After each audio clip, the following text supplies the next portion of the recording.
Hey Amarillo, I'm Skylar Gallup, and you are listening to Hey Amarillo. It is the interview podcast featuring some of the most interesting people and stories of Amarillo, Texas. We record each week at the beautiful offices of Rosenbach Contractors. They're experts in high-end design and construction, creating stunning and functional spaces through both new builds and remodels. Today's guest is Dr. Anders Leverton. Dr. Leverton is a pediatrician here in town, and the way he approaches his work is what really sits with me from our conversation. I love a doctor's perspective always, but Anders brings such humanity and respect to his patients. I think it's truly something.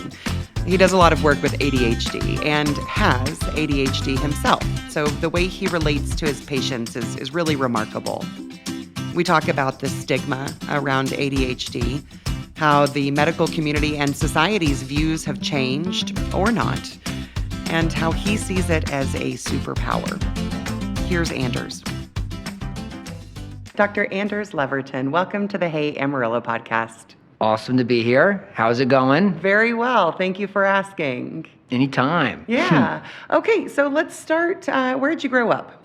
I was born and raised in Abilene, Texas. I was there for about 20-ish years, and then I transferred colleges to San Antonio at Trinity University. Oh, nice. It's a very good school. It is, and then I was there for 6-ish years, and then went off to med school in the Caribbean, actually in Grenada. Oh, that's fun. It was a great adventure, and at the time I guess I was kind of hard on myself because it wasn't the plan, right? I was always thinking I'd go to medical school in San Antonio, but I went out going this other route, and I actually preferred it. Got to experience life outside of the United States, different cultures, different scenery. Like, I've never seen blue water that you could see the bottom of. Like, that was my view every day. So I know, terrible life, right? Yeah, it's hard. It's tough. I have a brother-in-law who's a doctor, and he also went to med school in the Caribbean. Oh yeah. And it was also an unexpected pathway for him. And then for however long he was down here, I was like, okay, shut up though. You're in the Caribbean. It's like so bad. But then you end up having to go up this uphill battle from the whole time that I honestly think it makes you better, because the statistics to get into like residencies in the U.S., your scores have to be better. It's not for the faint of heart, and if you make it there, you can really make it anywhere. So today you are a pediatrician. I am. And I want to first rewind and understand where that came from. Midlife crisis. Oh, nice. Okay. That's a really good one that results in like becoming a doctor. Yeah, it feels like since I came out of the womb, I've always wanted to be a cardiologist. Okay. Like my dad. Okay. He was, he still is practicing in Abilene, but was actually, when he was going through his training, he was actually on one of the research team that ended up developing the stent. So he's been doing caths and everything for like 50 plus years. So he was on the research team that developed like a stent, like the stent? The stent. Wow. Yeah, so it was great. And I remember. Big shoes. Exactly. That's why I never really told people when I was like interviewing, because I was like, hey, just don't ask me about that. But yeah, and also trying to, make, I don't know if it's being a man or prideful, but trying to make my own name in my own way. Sure. But I remember being a kid when he was getting his practice going, getting the stools and rolling down the halls with like it was yesterday. And that was just my goal ever since. I remember saying, I'm going to be a doctor. Then college happened, got great grades, but the MCAT was not my friend. Not the sciences part, it was always the reading part. It had nothing to do with medicine. And I know they've changed the MCAT now, but before then it was physical sciences, biologic sciences, and reading, and then a writing sample. I was great on all of them except the reading. So my MCAT scores are always average, which getting into med school in the United States is just hard. The spots are limited. of course, they go by scores. And well, I wasn't terrible. So I was the average U.S. student in terms of the score. It's just difficult. Time-wise, and then spots are limited. So got waitlisted a few years, and then I said, you know what? I actually gave up for a minute. Was going to go, I started going to UTSA. I was going to be a middle school biology teacher because I thought middle school is like the worst, and someone needs to make it good. But then I had a teacher at UTSA, and I was also working there too, but she told me that my mind was too brilliant and that I needed to try again. So I did. Applied to more schools, went sat on the Caribbean, got in, and I was like, all right, back on track. Here we go. Thought I was going to be that adult cardiologist. And then I ended up doing my internal medicine rotation and hated it. Not the cardiology, but like internal med. I was like, it felt like homework. It felt boring. That's just like normal sick body stuff, yeah, right? And like adults with polypharm. And I also felt weird telling people older than me how to live their lives. I was like, me, like, I'm 38, but I look 12. I'm like, they say I suggest something. They're like, well, I don't want to do that. And I'd just be like, okay. Yes, sir. See you back here next time. Yeah, and that bothered me. And I didn't like how I felt internally. Like it wasn't how I felt. And some people told me, like, well, that's just that once you finish your residency, then you get to cardio, you like it. At that moment, I was like thinking, well, great, I've spent 26, 27 years of my life thinking this is what I want to do, and now I might not actually like it. Oh my God, what am I going to do? And my whole life plan just out the window. Not to mention what your father had great success at. Exactly. And I'd always thought I would take over the practice and, sit at his desk and all this stuff. There's heavy sentimental value there, And then I was talking with my wife, and I was like, I don't know what to do. And we started thinking about which rotations I was happiest on. Yeah. And it was psychiatry and pediatrics and a little bit of OB, but I loved the L&D part of OB. Okay. Didn't care for the gynecological oncology. That's a tongue twister. It's a total breeze, yeah. But I loved delivering the babies, and I was like, that sounds right for me. You said wife. Did you have a kid, or do you? I have two now. At the time this was all happening, I was finishing up my third year, so we were, I think, just newly pregnant. So yeah, again, thinking like, oh great, now I'm gonna be homeless on the street with a wife and kid, with all this debt or whatever. Yeah, totally. So there was a lot of external factors, and she had me write a list of pros, cons, and it was pretty obvious that I liked pediatric, or my plan was child adolescent psychiatry. Okay. And actually, I was pretty dead set that I was going to be psych. So when I was picking out spots to apply to, it can get expensive pretty quick. Some of the applications, there's a breakdown, I forget how they do it. The first X out of, like first 10 out of is like $25, and then there's like a stack. I ended up applying to 218 programs. Wow. And then out of those, I got multiple interviews. I forgot. I was always nervous because once the thing opens and things aren't coming, you're like, oh my God. Started picking, and once I got a certain number in, because I'd seen the statistics, if you've been invited to X amount, you're likely to match. As long as you don't, crash and burn the interview, which blow it. Just don't blow it like that. Yeah. Or cry in the middle of it. I don't know. So I started accepting and scheduling my time and where you're going to travel to, and then this is before COVID, so we still had to fly out to all the places that you wanted to interview with. And I had accepted quite a bit. This is before my internships. And then right after I submitted, I did my psych sub-I and quickly realized, no. Oh. It's just not the place.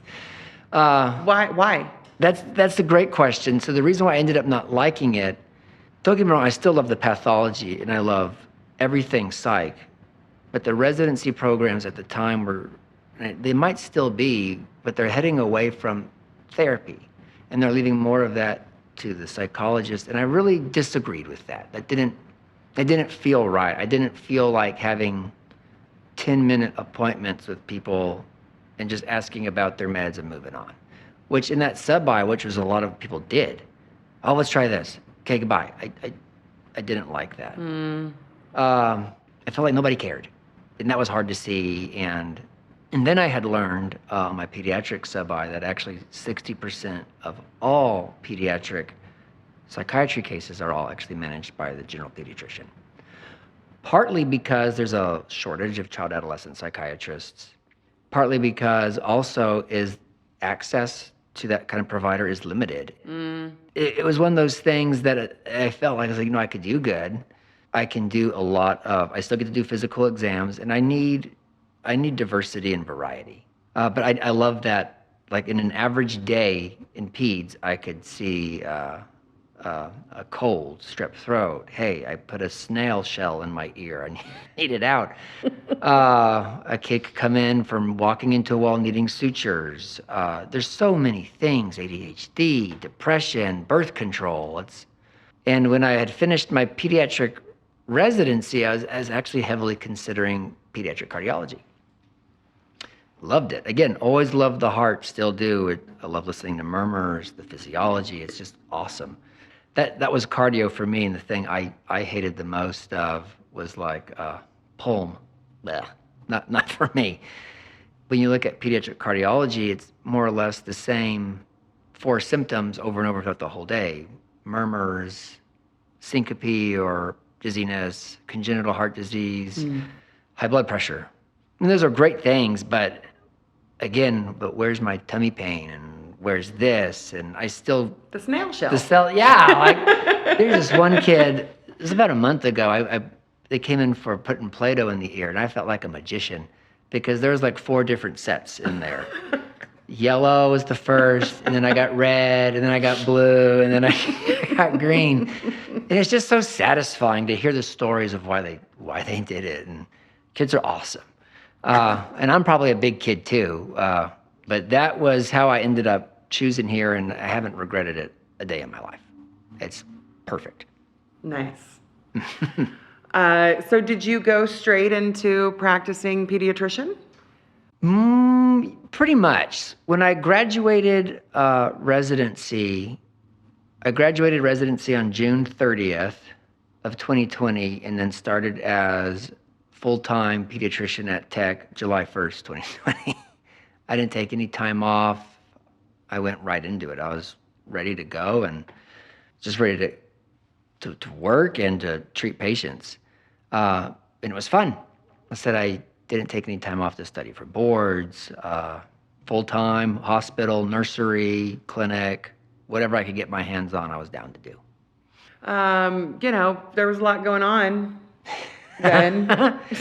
There was a lot of stuff going. That was a very... Particularly for a doctor. There was a very interesting... Well, my daughter was born in the middle of the pandemic there, and there was a minute I thought that maybe I wouldn't be allowed in the room because there were talks about just mom and baby, and I had said, I was like, it don't matter. I'll happen to be the doctor on call that day. I'll switch. I ain't missing the birth of my kid. Like, ain't gonna happen. Luckily, it didn't get that extreme, but it still wasn't the process we had imagined with baby boy being there too. It was different. And then pediatrics as a whole at that time was different. When COVID hit, I was actually on an adolescent rotation working at WT, which I loved because college students are basically just teens, but they're more direct. They're very, hey, like you don't have to try to get anything out of them. They'll just be like, hey, there's no beating around the bush. They're owning their health. It's great. And then I was on that rotation for a week, and then COVID happened. WT shut down. Right. And then it was weird. We actually saw less acutes. It's funny, people were actually healthier, I think. I didn't see much runny noses, strep throats. People were wearing masks. Well, yeah, because we weren't sharing germs. We weren't sharing germs in the minute. And then like Totally. we also didn't have an like RSV that year or something. And then when the mask mandate Because we had thought, and medicine evolves. It's not like, oh, we knew everything about COVID right, because we didn't. We had thought some things, that's what science is. As we learn, we're like, oh crap, this is no longer correct. We got to change this. We thought, oh, the summer, like RSV, similarly, when it's hot outside, the virus will die, and people are spread apart. And then, no, summer came, mask mandate got lifted, and we were all just sick and hot.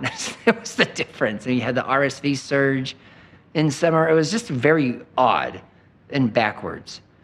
And you also had no baseline other than what maybe you were able to talk to your kind of like elder physicians. Yes. You had no baseline None for of that. what being a doctor even is. Correct, because it is different. Well, I mean, I guess you had some. You had your internships and stuff like that. Some, but it's much different when you're like a resident, and you subconsciously know that like if anything happens, you get to blame the attending because they're the one who's supposed to be supervising you.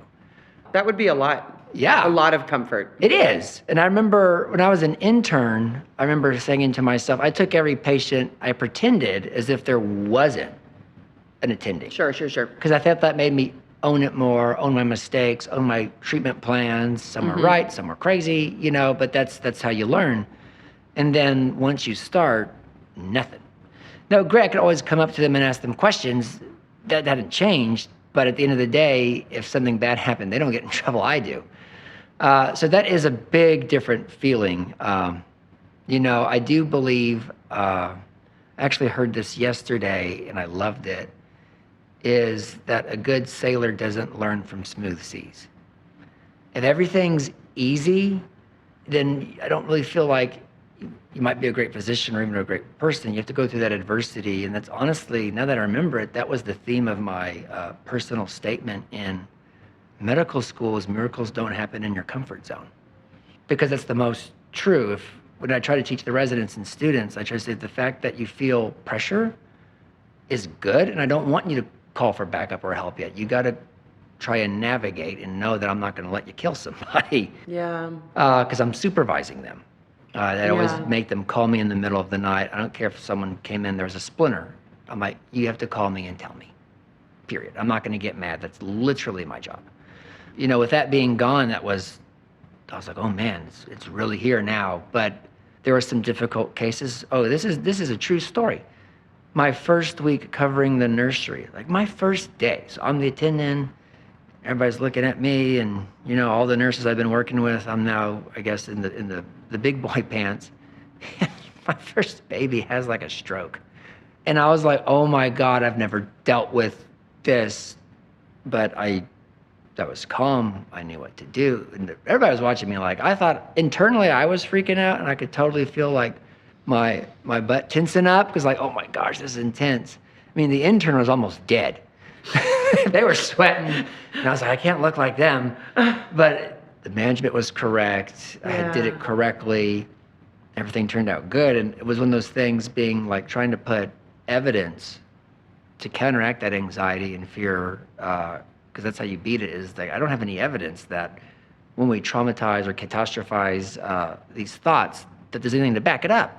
My brother used to tell me that too, because I'd always be worried about passing boards, passing this. And he would legit ask me, he's like, and tell me about the last time you failed a board.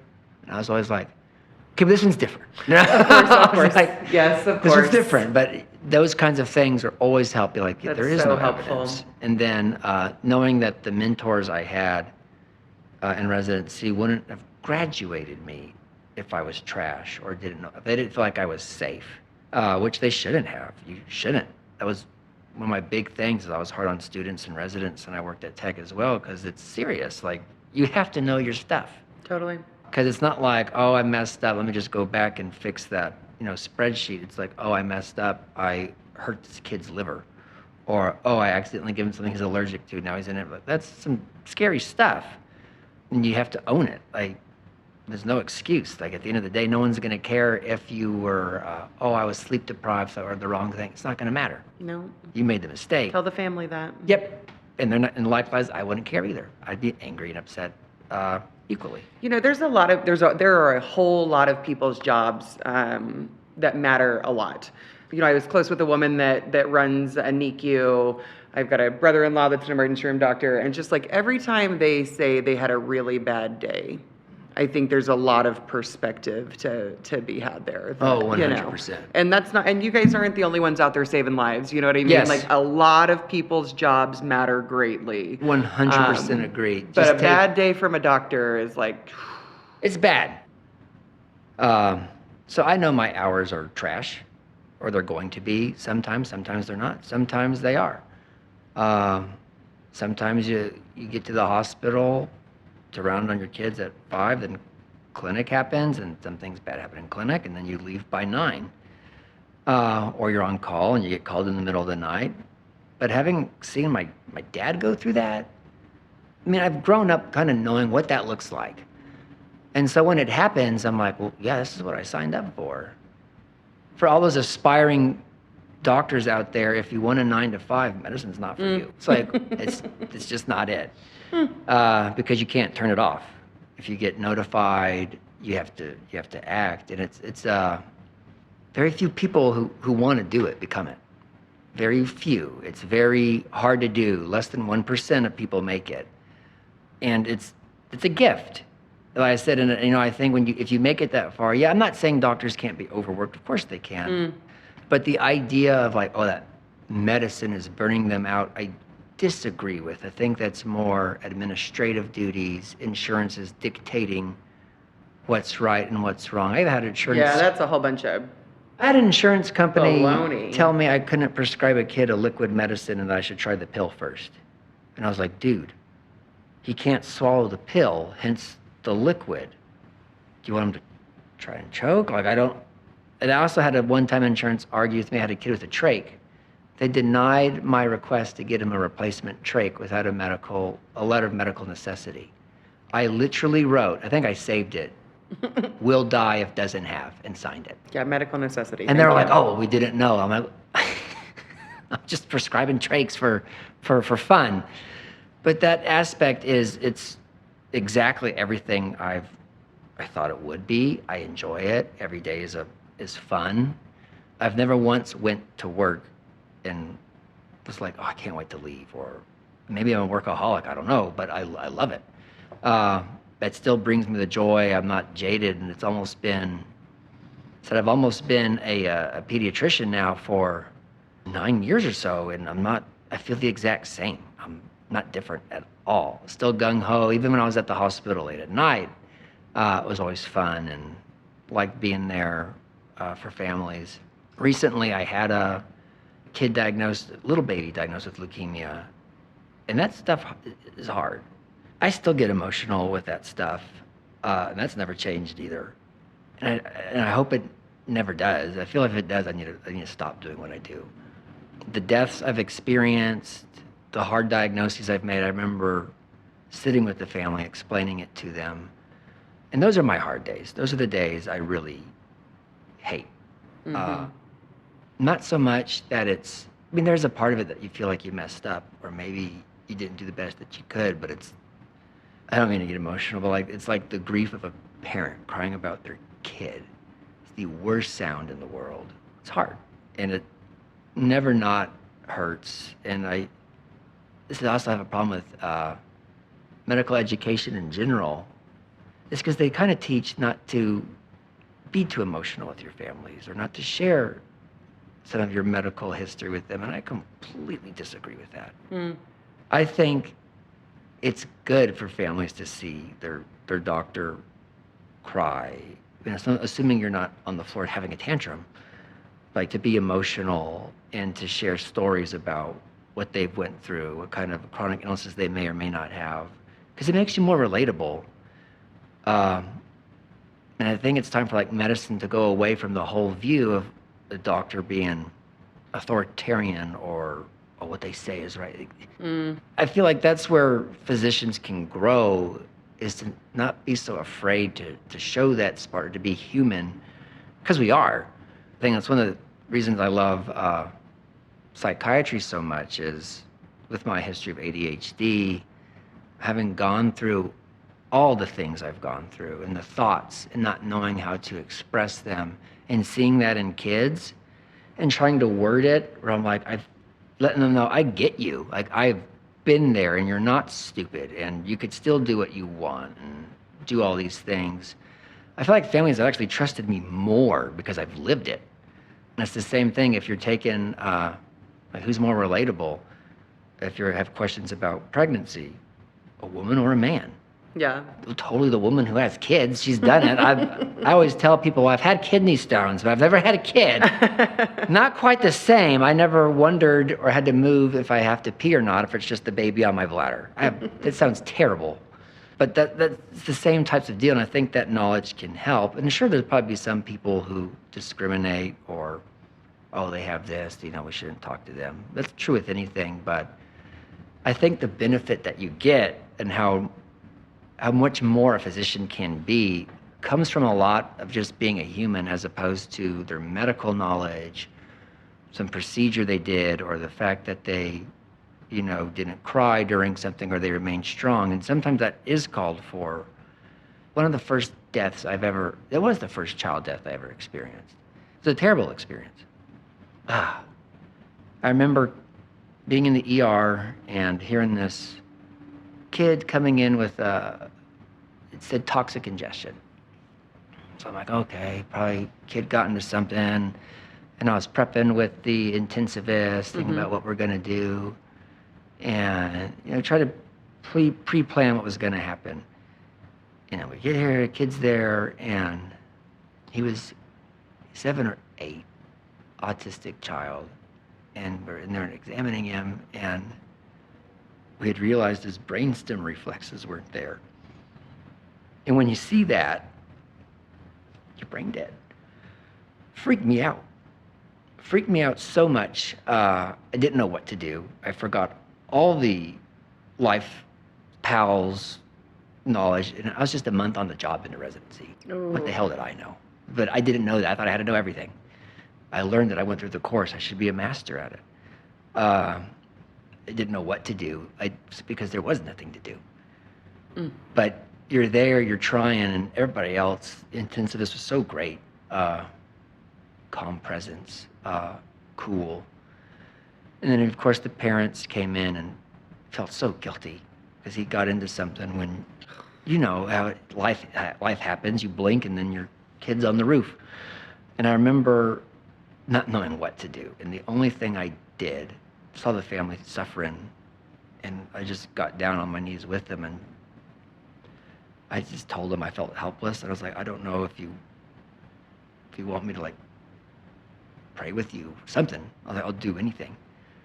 And they did. They said they'd like that. I didn't know what faith they were. It didn't matter. We did, and I had a good debriefing about that because I almost quit. How I felt. Maybe I wasn't cut out for it. Maybe I wasn't meant to do this since I couldn't remember what to do or knew what to do. But again, that was a very traumatic experience. I didn't know how that goes. I've coded adults in medical school that were older. That wasn't fun either, but it's different than with a child. It's very unnatural. Yeah, and even the cadavers we work on in medical school aren't children. They are older adults. Males, women's, usually above the age of 60 or so. And I remember he telling me that getting down to talk with them was the best thing anybody in that room did. He's like, and then he cried. And that was like, oh, this is how I'm supposed to feel? It was eye-opening in a lot of ways, and that kid helped me become a better person in a lot more ways than just the medical knowledge, but embracing that human touch and that core, whatever you want to call it, spirit or whatever, into medicine. I was like, this is something we need more of. We need more of this. And now I see other people do it too in different ways. But it was great experience at the end. Still hard, obviously. I'm still crying about it. It's never easy. Never gets easy. The statement that you made, I didn't know what to do because there wasn't anything else to do, is profound. Well, they always tell you, and that's... Is that like a thing that they say in medicine, and I'm just not hearing it? Because No. I would think that maybe is something that you hold in your pocket. That is. I remember Dr. Knockvey, one of the best doctors I've ever worked with, if not like the nicest man on the face of the world. When we were going through like the PALS or the NRP, they always tell you, oh, this is the cycle. But it doesn't really have an end point. Oh, no heart, we just do this next. We just do this next. We just do this next. And when you're in that situation and it's been 20 minutes, 25 minutes, and nothing's getting better, you remember him telling me, and he got emotional too, he was like, eventually you have to start to ask, am I doing good? Is what we're doing actually better than what's happening? Mm-hmm. Because, with time, the brain goes away, but also doing resuscitation on people is not pretty. Mm-hmm. It's not like in the shows where you see them compressing bones break. Yep. Things get asymmetric. Yep. Blood comes out of tubes. This is your potential child, your brother, your loved one. It's very hard to watch. And I remember him telling me, he was like, after so long, he's like, you really need to start. He did the ABCDEs of resuscitation with me, and then the E was ethics. Is this ethical? Because there are worse things than death. And that was like, but it's hard. And in that particular case, That scale is more difficult when considering a child. it vary. I would love to tell you that I can, even me and my spouse have talked about this. Oh, if this happened, we would do this. But I know damn well in the situation, things change. And I don't know what I would do. I don't want to know what I would do. Because I don't blame parents who want resuscitation to go on long. I get it. Whether you're holding out for a miracle, I could tell you statistics and all that kind of stuff, but that doesn't matter in the moment because maybe they're the one or whatever it is, and it's your baby. Like, that's hard. And we could plan and we can do, but nothing will ever prepare you like going through it in that moment. And I 100% believe that. I've seen it happen a lot in the hospital where there'll be like a DNR, but then things will happen and they take it back. And I don't think that's cruel. I don't know what to think. I haven't experienced it. I can sympathize, and everybody's situation's different, and there's things like that. I don't want to know how you make that decision or what it is. I don't want to feel that. With that particular case we talked about earlier, so I felt bad. He was already dead. And that's the thing they don't prepare you for. It's like, well, what do you do when they come in like that? Because you're trained to help. Exactly. You're trained to save lives, improve, or prolong, I should say, because we can't create life. Well, not like that with babies, yeah, but not in the emergency room. It shouldn't be. Hopefully, you're not doing that in the emergency room. Yeah. I bet your brother may have seen that in the emergency room. He sees He's a lot. seen a lot of stuff. He's there. rural ER, so bless his heart. But that's that's something that's very hard to do. Hey, Amarillo. If you've ever dreamed of a home that's not just built for now, but built for the duration, you need to know about For the Duration Homes. They're a family-owned, panhandle-based builder crafting energy-efficient and beautifully designed spaces, from custom homes to remodels to pools. What I love is their commitment to community, transparency, and treating every project like it's their own. Check out their work at ftdhomes.com or listen to their podcast. It's called The Home Innovation Show for design inspiration and building tips from right here in the Texas Panhandle. You know, the infusion of your own lived experience and humanity is why I asked you to come be on the podcast. And I will front this with, I got consent from my son. Awesome. I did, and he was very excited, and he wanted me to use his name. And I was like, use your name in the podcast. But so you're my son's pediatrician. I am. Yes, and we went through the process of getting him an ADHD diagnosis, and I was very reticent. for a lot of reasons that we talked about. And, I had an experience, I had a sibling that was over medicated when they were a kid because we discovered Ritalin, and they were like, Ritalin for all, like candy. They were. They 100% and that were. was a bad experience. And so I was really, really scared and uncomfortable, and ADHD is not an experience that I have. And we came, you recently came on with Dr. Maytaw. Yes. Who's been our pediatrician forever, and I love her, and I know so many other people that love her. And she was like, oh, well, actually, we just got this other doctor who's like an ADHD specialist.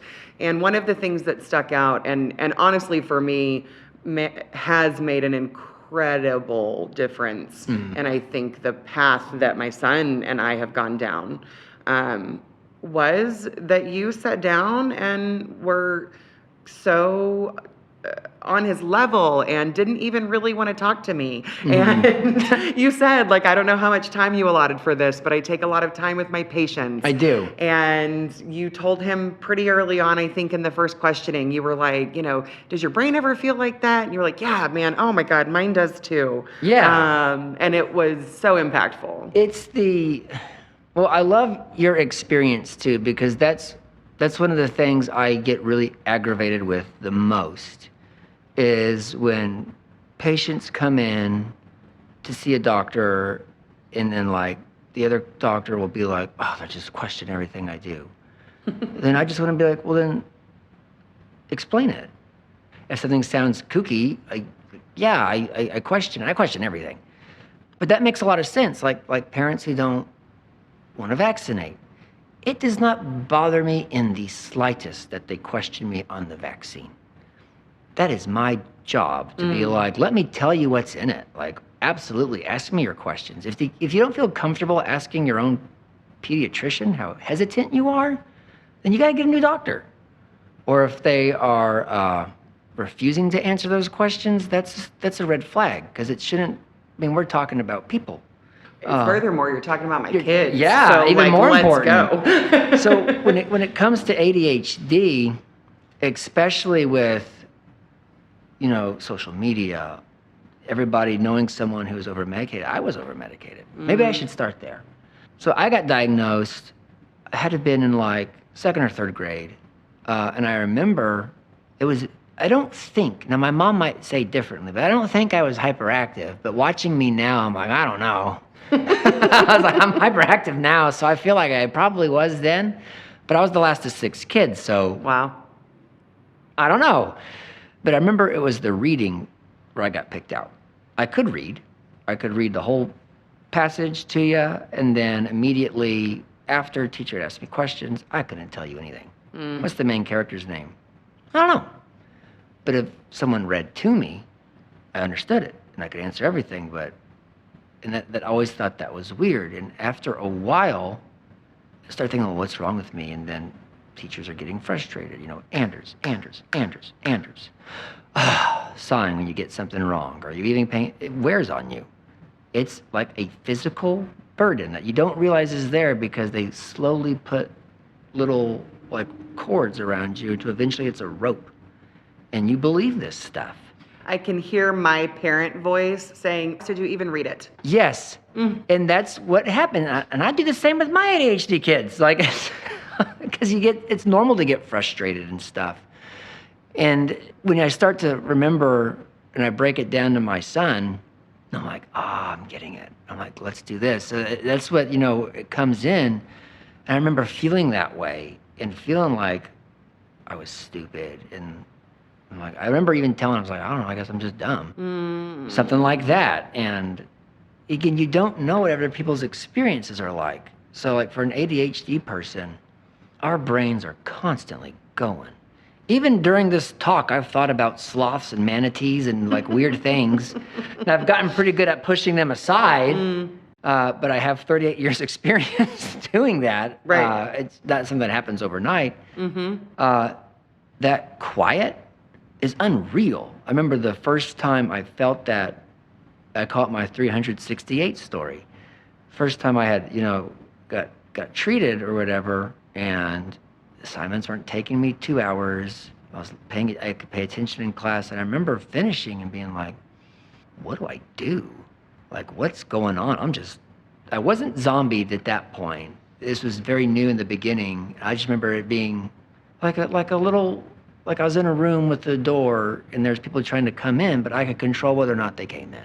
And I remember saying, well, I need something to do. And so I counted the ceiling tiles, and there's 368 of them. I've never forgotten that. And it was a bizarre feeling of just being like people don't do this, or this is what people feel like normally, and they're not constantly searching or squirreling, that we like to call it. And ADHD is very humorous. Like I say, if you have it, you got to make fun of it. Like, it's funny, 100%, which is where I get my issue with a lot of the modern day testing, is because it's built to make you fail. For example, there's people, a lot of people do the computer ADHD test. I hate that.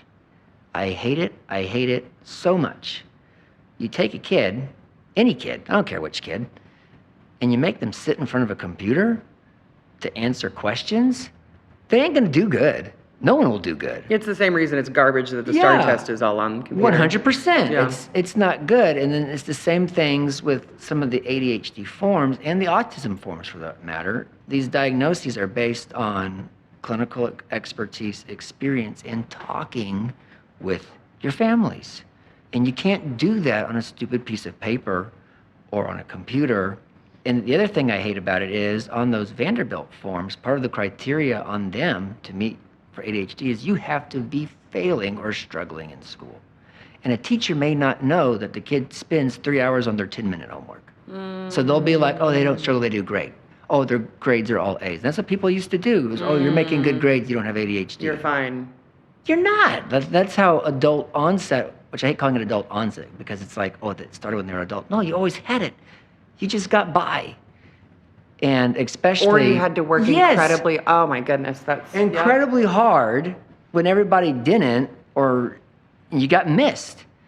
That was that was where I came in with, like I said, the inattentive, the reading, and being like, that's it. Like, I would have to reread 30 times. And I'm not even talking about complicated stuff, like Lion the Witch in the Wardrobe. It was fun to read, but I still had to read it because I was like, wait, what's going on again? What happened? Who's Thomas? Like, all this stuff. I was like, what's going on there? And going back and back and back. How a lot of kids get through this, because a lot of it comes out later. At home, like you said, you're telling yourself, why don't you understand this? Is because you set rails up. Just like with my kids, when they came home to do their homework, okay, I got right there, let's do this together, let me see. I'm preventing him from getting distracted. But as you get older, and not that parents can't hold their kids' hand anymore, because we do, but it's different. We're not in class with them. There's less hand-holding from the teachers, which is how it's supposed to be. Personal responsibility, organization. It gets harder because we're not there. And then teachers, as you go up, don't get to pull a kid over or put them closer to the desk. Those little things, like I said, those accommodations actually do a lot. You're trying to limit the scroll moments as much as possible. That doesn't necessarily stop how their brain chemistry is working, but it 100% helps. And when it comes to diagnosing, spending the time, because a big part of the DSM-5 is it has to affect their life. Because a lot of people will be like, well, everybody has ADHD. Well, I get sidetracked too. But does it affect your life? Yeah, of course, everybody gets sidetracked. But will you know that, oh man, I have to finish this report for my job, and if I don't turn it in, I'm going to be canned? But, oh my God, look at that. Oh, look, there's some milk. Oh yeah, remember that time? Does that happen to you? Because that's affecting your life. Or are you to the point where you're so impulsive, you're about to get kicked out of school, and your parents are getting almost fired from her? I've had a case like that where a mom was going to lose her job because her child kept acting up in school, getting impulsive, and she had to keep leaving work, and they were going to fire her. That's affecting your life. And you won't get any of that stuff from a piece of paper or a computer. And at the same point, diagnosing ADHD, I think it's part E of the DSM-5, you have to exclude other things. It's not, oh, yep, they said yes to all these questions, it's it. Also, in the same thing with your son, I also evaluated for thyroid disease. Is he depressed? Are you anxious? Is there divorce going on? What else is there something else I'm missing? Because that stuff can present. There are organic causes of ADHD-like symptoms, that's not ADHD. If your thyroid is really high, you're going to look like you have ADHD. That's why the physical exam is so important. I always knew if I missed something in the history, my exam was going to find it, regardless of what it was. I stand by that. I don't need an x-ray to tell me the kid has pneumonia. I can hear it. I remembered all those physical exam techniques, but also with my ADHD, I'm very hands-on. So anything I can do with my hands, I've loved, because labs can be skewed. Images can be wrong. Well, not necessarily wrong, but like take pneumonia, for example. If a kid's dehydrated, and if you're relying on that x-ray to give you your diagnosis, you're not going to see it. It's going to look normal. Look at the patient. Everything you need's right in front of you. Just take the time and listen. You know, you've always heard people say, if you can explain it to a child, then you clearly know what you're doing. And that's what you have to do with kids. They hear ADHD and they don't know what that means. They say, I didn't even know what that means when I got diagnosed. I just remember that's how my brain works. This is who I am. It's just life. This is still his life. Yeah, it's existence, and right? And then hearing other people talk about how their experience was and that their brains didn't do that, I was like, shut up. Like, or, that's not everybody? Yeah, or how like if I was to drink caffeine, I actually calmed down. Like today, I could drink a cup of coffee and go to bed because it slows things down for me. Yeah. Whereas some people drink and they get wired. I think that's fascinating. But you know, this is where the dangers come in because again, I already mentioned earlier that mental health is stigmatized. There are still physicians today that don't believe in mental health. That depression isn't real, PTSD isn't real, ADHD isn't real. I don't know what to say about that other than you're not looking at the data. With me, there was a point I was 100% over-medicated. And when I look back at it, I don't know how we got to that dose. And I don't remember a gradual. I remember it was like a start at this long-acting one because I also did not like to go to the nurse's office to ask for a med. Okay. But my dose was not the starting dose. It was on the higher end. And I hated how I felt. I didn't even know how to verbalize. I was the zombie. I wasn't literally trying to eat people's brains. I didn't feel like me. I didn't want to take it. I would even hide my pill under my mattress. Yeah. I could have totally told my parents, I didn't know what to say. Grades were good, things are okay. I guess I'm like, well, I guess this is how it's supposed to be. Doctor said I was okay, but I didn't express to the doctor I was going.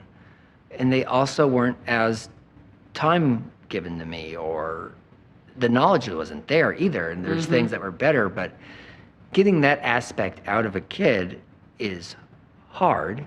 But which is why I always, when we're going through treatment, I give expectations.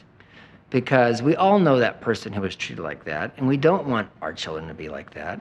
Shoot, where our office is located now, 5-6 years ago, there's a billboard by the old UA that said ADHD meds cause mass shootings. It's not real, and it scares people. And why would you not be scared seeing that? Like, I wouldn't want to give my son or my daughter something that made them want to go shoot up people. Like, yeah, that sounds scary. But that doesn't happen. What it is, like I said, when you're over-medicated or zombie, you don't feel like you lose your sense of personality. You're there, but you're not. And I remember kids would tell me that they didn't like me on days I took my medicine because I wasn't fun. That made me not want to take it again. I'm like, well, but that feeling. So when I treat kids, the expectation is, number one, you have to be happy. If you're not happy, or if you're finding yourself, you don't like taking that medicine. So I try to tell them is that's your sign to tell me it's either something's not right. You're not supposed to feel that way. How it's supposed to work is hone your attention. Again, that little room that we talked about, open the door to let the thought in. And when you're done, you can go to the next one. But it should not be, I don't like this.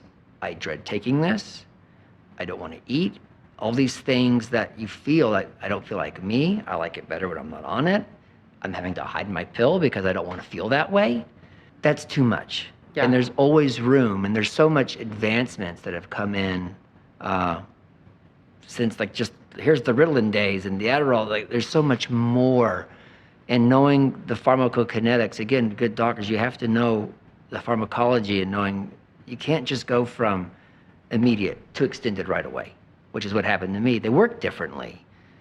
Knowing all of that stuff about the meds, the different concentrations and the different types, and once you spend time with them, like I said, I see them every 2 to 4 weeks once we start, so I can monitor vitals, look at the weight, talk and see if once I figure out your intensity, where you live at.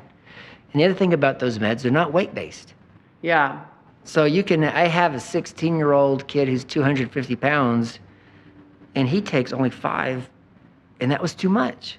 Had to cut it in half. And in theory, it shouldn't have been. It should have been lasted only 4 hours, but for him, it lasted longer. Mm-hmm.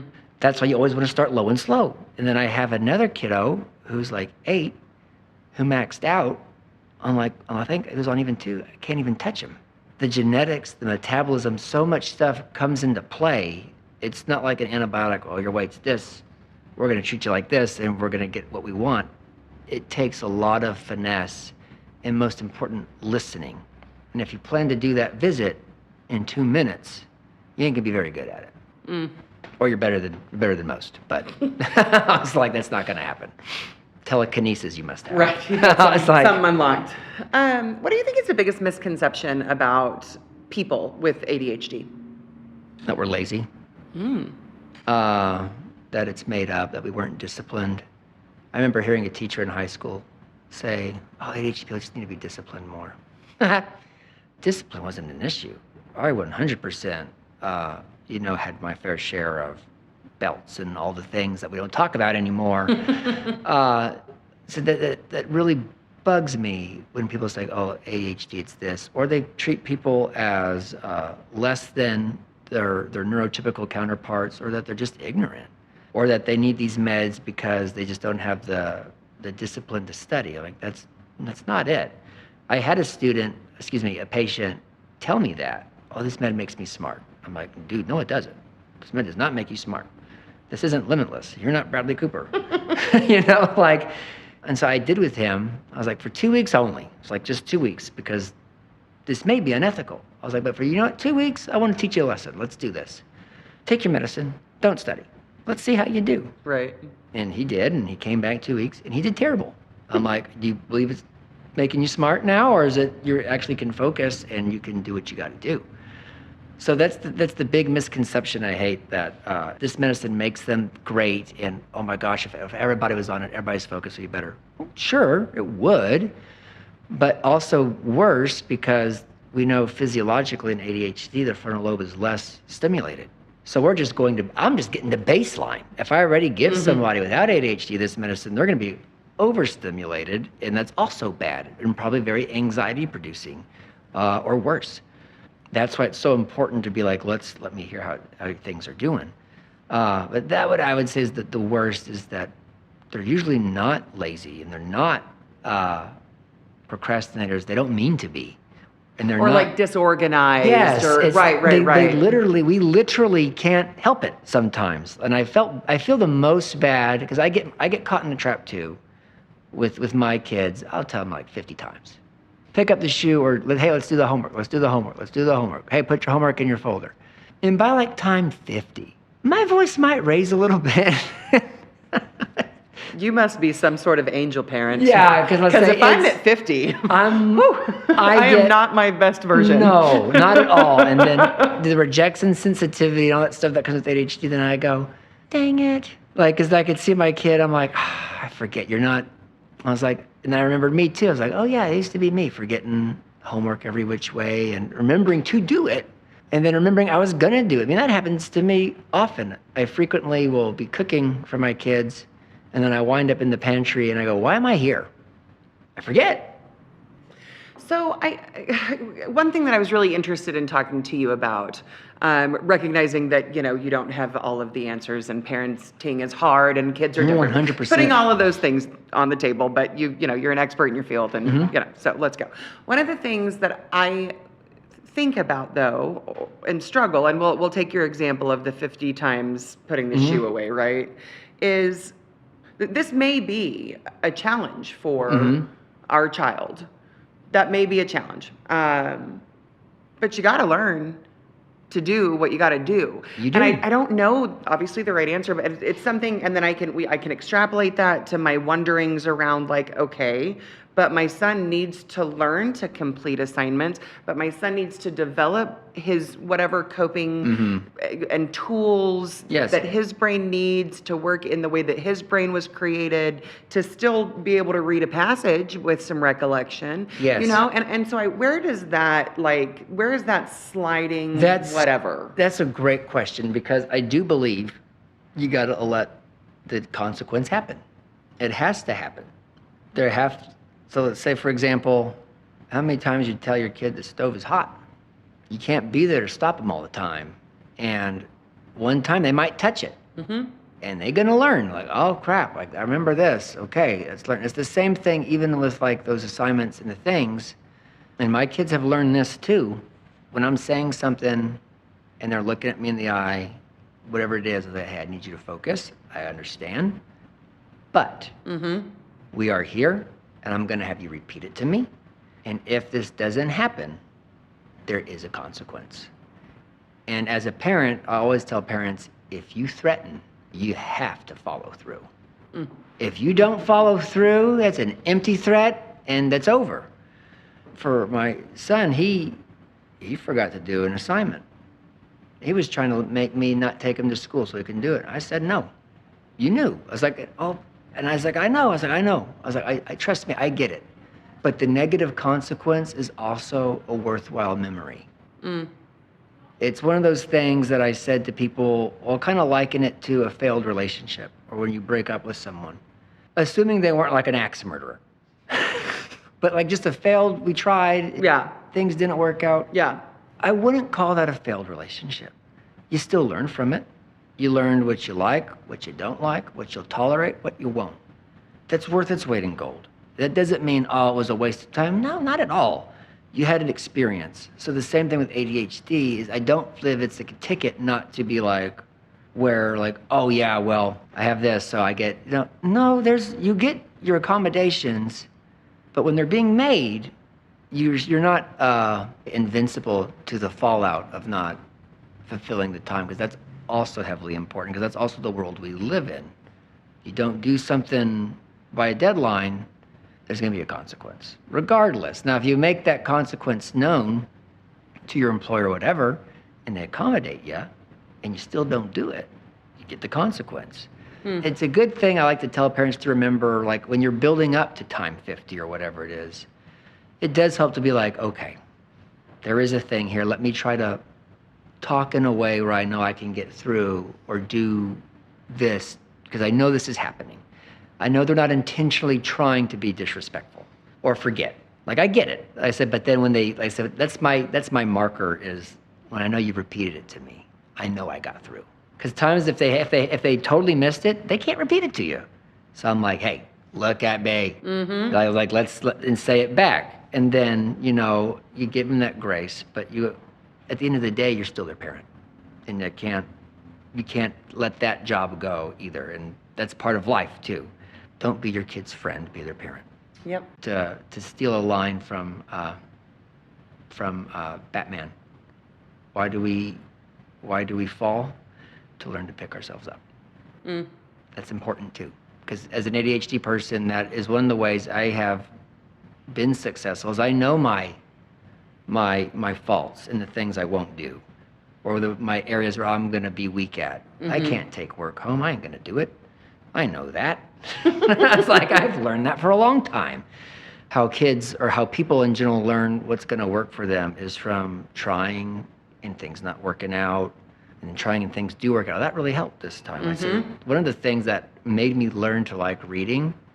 Do you now like reading? I do, which I always joke, because I hated reading. Probably a lot of it from my prior experiences of feeling and remembering like, oh, this made me feel dumb. And I picked the worst job to hate reading, because you have to read a lot. A lot of reading. But what I used to do is I would put gummy bears at the end of a paragraph, so I had something to look forward to. Oh, that's brilliant. And then I also used to write out, I'd summarize the paragraph on the sides of the textbook. It helped. I don't do that anymore, because I've learned, but now I'm reading. I've read more books with my spouse I think, for fun than I have in like the previous 20 years combined. We read things together. It's great. I said last year, I think I read 16 or 20 books, something like that. And they're big, and that was huge for me. Yeah. I can't ask my spouse or my wife how much they read because it's not even close, but I'm like, I don't want to know. I was like, but You're proud of your I'm 20. just proud of my 20, or if I Yes. just happen to read one, it was awesome. So I do now. And it's, again, there's certain times I will not read. My kids are watching Star Wars. I will know what I'm gonna do. Like, it's not gonna happen. I have to wait till kids are down, and then there's a certain room in our house that I can do it. And it's the same thing at work too. I'll usually retreat to an area to read medical notes, or when I'm researching syndromes and treatments and keeping myself up to date, I go somewhere else because it is important. I joke, but it's true. Like, I have to read every day. And actually, Dr. Bell taught me something when I was a resident. He says, like, every day read 3 things you don't know, and then read like 2 things for fun. I took his advice literally. It made a difference. So sometime every day, I'll at least Google something I'm interested in, and it's not related at all to medicine, and just read it. Just like remain. All work and no play makes Jack a dull boy, right? So Yeah, I switch too. I read. I'll read for fun and then read for learning. Yes. I'm curious. I think probably lastly, does your ADHD make you better, same, or worse, Dr. Leverton? I say better. I think it's a superpower. It's just like any superhero, though. Like, you look at Superman when he was learning to use his power, everything was out of control, and he was like burning the barn down, and he didn't know how to control his laser vision. That's kind of like ADHD's like. It can actually be very helpful. And there's an interesting study, I forget the name of the person who did it, but it's fascinating. When somebody with ADHD like quits a job or moves to another job, on average it takes 3 people to complete what they did. 3. And I think about that, I'm like, that makes a lot of sense. I multitask a lot. And when I figured out my little hanging system to remember all the things I was working on or do, I was like, I can totally see how that's true. And I think it makes me a superhero because I also like it. I like my job. It's the hyperfixation, which comes with ADHD. Once you find the thing that stimulates you, which is why I get frustrated with physician burnout. I'm like, but why would you do something you hate? I was like, it's so fun and it's so fascinating. I get hooked. I try not to, but I can read about stuff for like certain illnesses, diseases, or ADHD for hours. And that helps me learn more. It helps me stay driven. I like variety. And that's perfect for a pediatrician because, like I said, even just today, within an hour, sports physical, depression, sutured an eyebrow, abdominal pain for a month. It's just so diverse. It's so much fun just to be. You have to be able to jump ship. Yeah. If you're somebody that's like, okay, I gotta scoot out of there. Like, you won't thrive in a pediatric office because the scariest age group in all of medicine ever is a newborn, because the symptoms of sepsis are the symptoms of hypoglycemia, are the symptoms of like a seizure, are the symptoms of a brain bleed, and are also the symptoms of they just need a diaper change. It is so hard, and you have to have such an index of suspicion in the story and hearing things from listen to your parents. Because I also hate that some parents are afraid to call the doctor. I've had parents tell me that. It was like, well, we're afraid to come because like the last doctor didn't like it when we showed up for nothing. I'm like, I'd rather you show up for nothing than you show up and me have to tell you like something bad. Please, like, that's my job. And if you feel that way, because I felt like when I had a kid, I was like, well, I don't want to call the doctor on call. But his lab resulted in it's bad, and I'm freaking out. But then my wife was like, but isn't he on call? I'm like, well, yeah, but he might yell at me. That's literally what you're supposed to do. And if you don't want to do that, then do something else. Because medicine doesn't stop at 5 o'clock.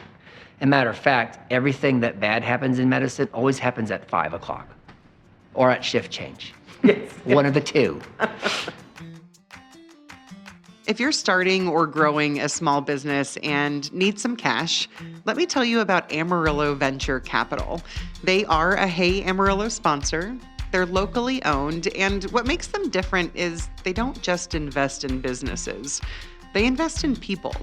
So whether you need $5,000 or $50,000, they offer flexible asset-based loans, often with funding in a week or less. And it's not just the money.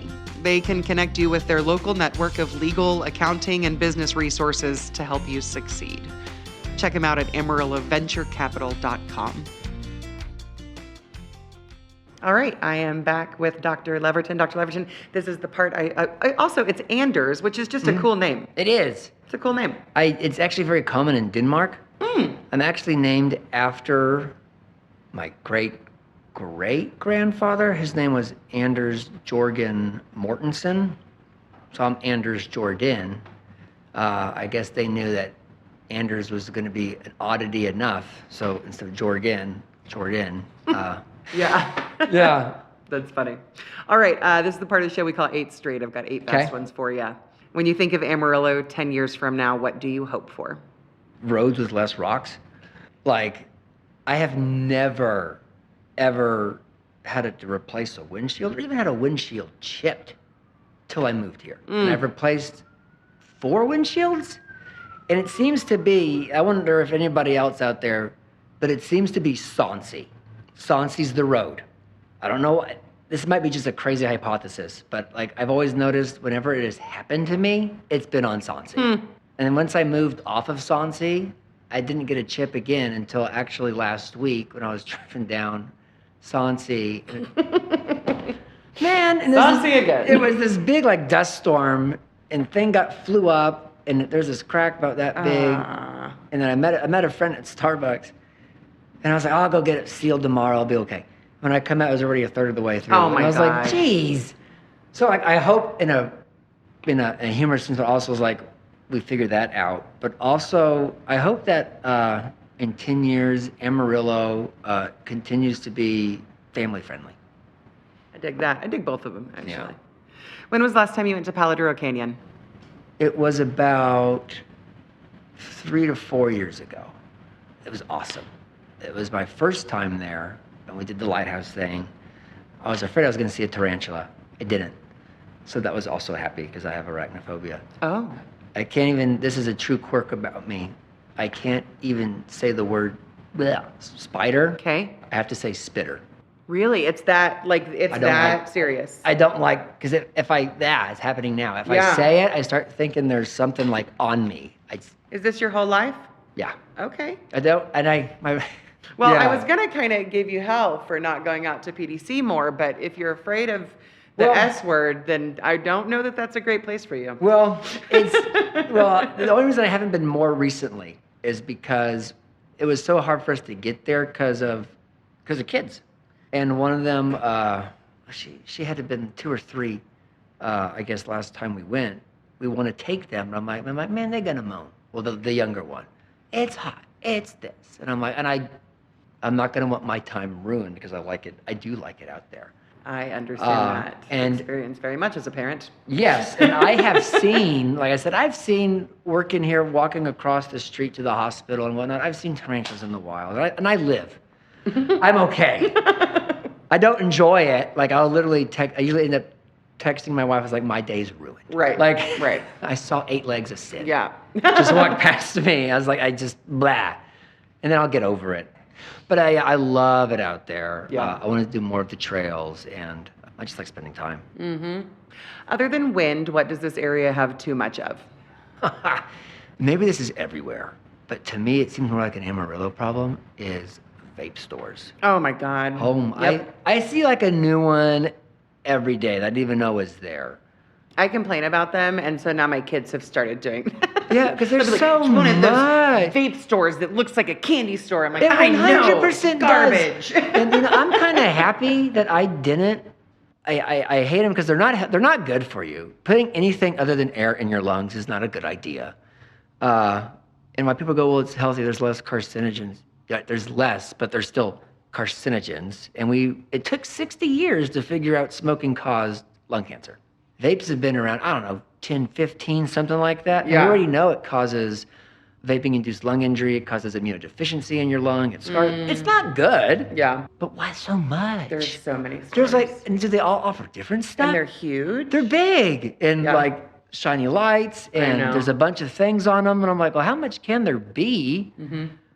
And but I guess that's the new cigarette, because I don't really see cigarettes anymore. And I stop and think about it. Mm-hmm. What's your favorite local building? That's a good question. My favorite, I have this weird connection to Rome. Cool. I've never been, but I feel like I belong there. Maybe in a past life or something. But when I lived in New Jersey for like my clinicals of medical school, I've always been fascinated by like old church buildings. I don't know why. I love the buildings look, the details. I could get trapped looking at it. It's cool. And then in New York, New Jersey, there's so much around. And my brother, who actually has been to like Italy and Rome and all that stuff, told me, he's like, dude, they're everywhere. All the cool architecture, you'll love it. So in Amarillo, one of my favorite things that's like that, not necessarily the exact same, but I love some of the churches inside. I went to a funeral recently. Oh, it was the one Downtown? Mhm. Polk Street? Yes. Yep. It's a good Beautiful one. in there. I It like is. It's looking a beautiful at church. all the stuff in there. It's like religious or not. I just appreciate the architecture and the art. I also really like the Paramount building, and something about the Santa Fe building catches my attention too. I don't know why. It's not even that complex, but I don't know. It's interesting to look at. Those are all beautiful buildings. Yeah, it's pretty on my eyes, and I'm like, ooh. This is nice. Yes. Yeah. It's not a square. There's a little bit more to it. Yes. And favorite local restaurant? That's something that Amarillo could use more of too. So my favorite local restaurant would easily be the Drunken Oyster. I'm a huge seafood person. Oh, nice. Where there's good seafood, I'm always down to try. There's some great sushi places here too that I wouldn't have guessed that. But like I feel like we need more just flat out seafood that's like not Red Lobster. Nothing against Red Lobster, but like I want something a little bit not commercialized. Yeah, totally. I dig that. Okay, you've got 4 hours to spend in Amarillo with someone who's never been there, or here, excuse me. What do you do? I've done that. I think my brother was here for like 4 hours. So we had to go do some stuff. And one of the things, it might be cheesy and touristy, but it's cool, is the Cadillac Ranch. It is cheesy and touristy and cool. I love it. Totally agree. I told him, I was like, we gotta go do this. It's free. I was like, but it's actually cooler than, it's more than just a bunch of cars in the dirt. And I always told him, he's like, because I was like, we got a spray paint. Do you gotta buy spray paints? I'm like, no, someone always has one, and they'll give it to you. I was like, just wait. And it does. And we got pictures, and you do the spray painting stuff. We did that.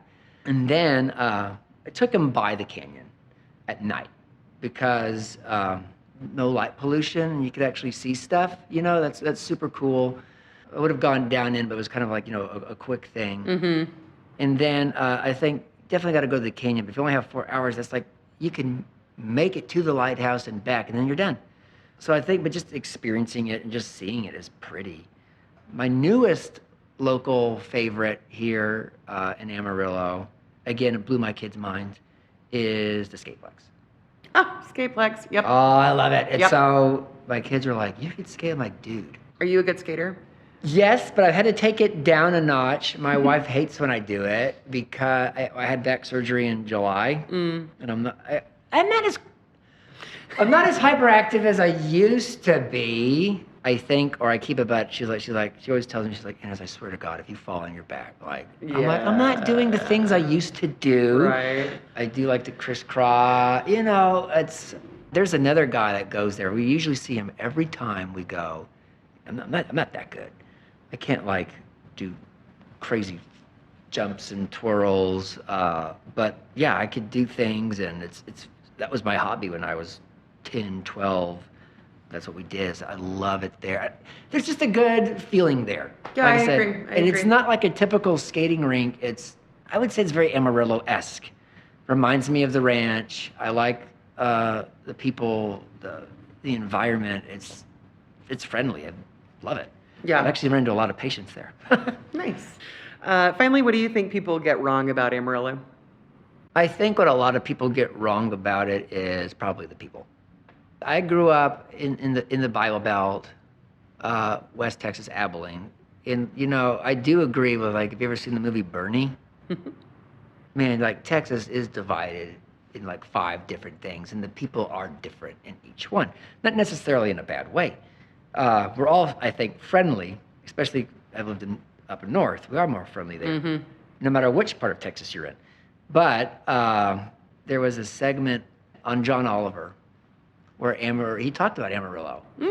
And he was making fun of us in a way, but he also went on to say Amarillo has the most beautiful art piece he's ever seen, and he was referring to those legs out in the middle of no. But he was like, how odd? He's like, but how awesome? I'm like, yeah, like it is cool. And I agree with that. And he was saying something like, he's like, why this isn't their, like, on their welcome thing? I just thought that was cool, but I was like, we're not a bunch of podunk. It's not the same. It's not. There is cultural here, and there is family values. I know with all the things that have been happening recently with the stabbing and the shooting, overall, it really is a pretty safe place. Yeah. And I think people don't get that it is pretty family oriented. Well, that's honestly one of the reasons why we stayed, or why I chose Amarillo to land for residency as my number one, was the family friendliness of it. And, we're more than the things that people typically think. Sure. But I like it. Yeah. That concludes 8 Straight. I like to wrap my episodes up by offering my guests the opportunity to endorse something. What is something that if a person listening hasn't done, tried, know about, what's something you would encourage? Like in Amarillo? Whatever. Yeah, it can be go do this or try this, I'll read tell this book. you, pick up a musical instrument. Like, it is so cool to get out of your comfort zone. And for the first time ever last year, I've been playing guitar for 18 years. Cool. Self-taught. Cool. For the first time last year, I actually joined a band and performed and sang and did all. And I don't consider myself a singer, but it was awesome. And apparently it wasn't bad. I mean, I hear it and go, but it really wasn't bad. It was fun because there's more to music than just, the vocals. But the other thing, you get so upset when you don't sound like the recording or whatever, but you're not supposed to. It's your interpretation of it. I encourage everybody to go get an instrument, play it outside. Go take it to the canyon, play it there. I just think it's great. It's freeing.